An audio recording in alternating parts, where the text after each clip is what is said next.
యెహోవాయే దేవుడని తెలుసుకునుడి.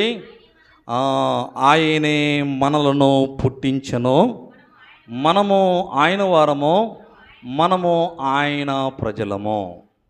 అక్క, అన్న, చెరువచనాలా మనకు తెలియదు. అయితే మనల్ని ఆయన పుట్టించాడు.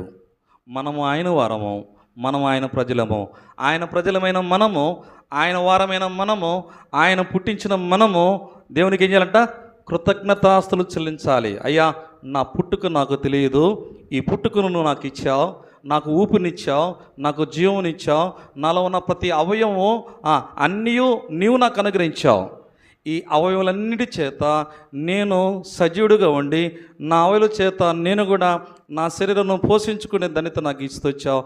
ఇంతవరకు పోషిస్తొచ్చావు, కాపాడుతొచ్చావు, నన్ను పుట్టించావయ్యా, అందుకు నీకు వందనాలు చెప్పటమే ఆరాధన.